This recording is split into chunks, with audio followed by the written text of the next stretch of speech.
What public performance organization are you a member of, and why did you choose that one over the other one? Why did you choose that one? You know, like I said, that first song I placed when I was 15, so it wasn't a whole bunch of my decision. It was kind of like my dad, and because you had to be 18 to do the publishing thing, I believe, or it was a songwriting thing. I can't remember, but they just kind of told me that was the right one. They just told me that was the one to sign with because there's not much different in the affiliates. SESAC, I actually am happy, you know, these days that I went with SESAC. It's a private company. The way they track their live performance stuff is a lot more intricate than BMI and ASCAP. I didn't know that then at all, you know, but it just so happened that it worked out that way. But they're all about the same, you know, until you get a personal relationship inside those companies. They kind of do the same things for you. So it wasn't really an educated decision like that. Somebody told me that's what I should do. Somebody who I looked up to, so you know, said SESAC. So I've been with them ever since.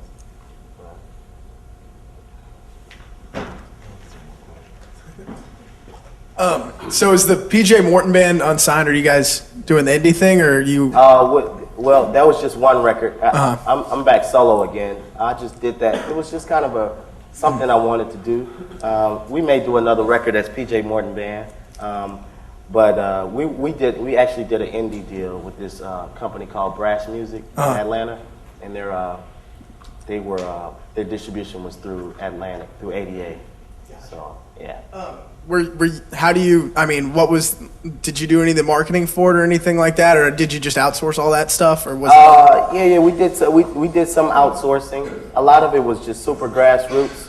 I know the indie thing because I've done it, you know, on the soul scene especially. There's a group of people all over the U.S. and once you meet one, it's kind of like it connects all the towns. So we just, you know, we did a real indie and got on a van and went from place to place. And at that point, people had known me as a performer, so we had an audience already. We were able to get a Target sponsorship for one of the tours that we did, which really helped out, you know. And but we just did the internet thing.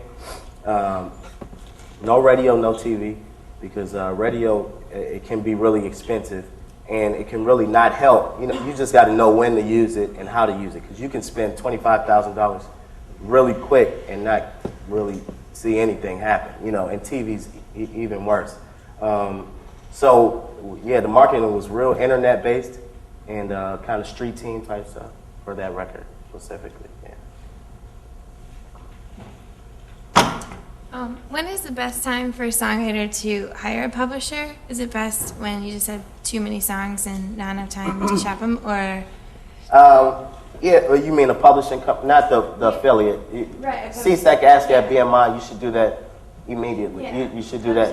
A publishing company, yeah, when you get a lot of songs and you can, you know, the way they sign these days, which is really not cool like it used to be. You know, I'm sure there's some indie publishers that accept music that's not been charted or not, because like big companies like EMI, they want you to have a song on the radio already and, you know, all this type of stuff. But yeah, when you get so many songs and you feel like, man, this could go in this movie, this could go in this, you know, and there's some independent companies that play songs in TV. I wish I had the websites. They play songs in TV and movies, and that's really the way to make it happen. Like, I mean, Ingrid Michaelson, I'm not even sure if she even has signed a major deal yet. I mean, she didn't have to, and I know she took a long time if she did, but TV and movies is the move right now for songwriters, you know. More than radio, getting it's like, you know, the Apple commercials are the new radio, you know what I'm saying? Like,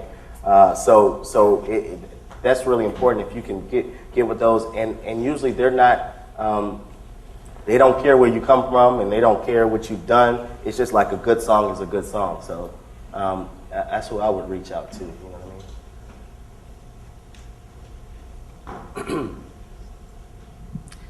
mean? The artists you work with, I know most of them are, but do they have to be internationally known, or could they just be local, like from New Orleans per se, for you to work with them? Well, yeah. No, I don't really discriminate on who I work with if I like the music. But what happens is your time starts to be. You got to choose what you're going to spend your time on, and you know, the more things you do, the more things you have to pay for. So a lot of times, you know, it becomes a financial issue. You know, unless you just got so much money where you don't need to make more. You know what I'm saying? But a lot of times you have to. I mean, I've given my services for the super low to some independent artists. You know what I'm saying? Because I believed in them that much.